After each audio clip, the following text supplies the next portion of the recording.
Hello everyone, চলো তোমাদের সাথে আজকে একটু অন্য রকমের ভিডিও শেয়ার করি। সেদিন ছিল নীলষষ্ঠী। নীলষষ্ঠীতে আমরা বাড়ির পাশের মন্দিরে গেছিলাম পুজো দিতে, অঞ্জলিও দিয়ে নিলাম। তারপরে সেদিন যেই টাইমে আমরা পুজো দিতে যাই সেই টাইমে ঠাকুর এসেছিলো, তো সেই ভিডিওটা তোমাদের সাথে শেয়ার করলাম।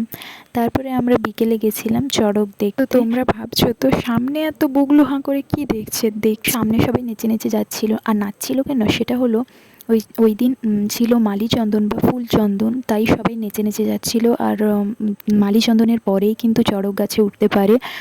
আর তোমরা কেউ কি জানো এই মালিচন্দন কেন হয়? এই মেলাটা আমার বাড়ির পাশেই হয়, কিন্তু আমি যেতাম না, কারণ আমার খুব ভয় লাগে এই ব্যাপারটা দেখতে। তো অনেক বছর পর আবার গেলাম। কতটা ভিড় হয়েছে তোমরা দেখো। আর আমি সেই ভিড়ের কারণে ভিডিও কন্টিনিউ করতে পারি না। তারপরে দেখো এত কিছু কিনেছিলাম, আর আমরা খেয়েছিলাম আইসক্রিম, কিন্তু সেটার ক্লিপও নিতে ভুলে গেছি। তারপরে তোমরা কেউ যদি এই মেলাটা দেখতে চাও তাহলে আমাকে বলো, কমেন্ট সেকশনে কমেন্ট করো, আমি ডেফিনেটলি লোকেশন শেয়ার করব। ভিডিওটা ভালো লাগলে লাইক, কমেন্ট, শেয়ার, সাবস্ক্রাইব করে দিও।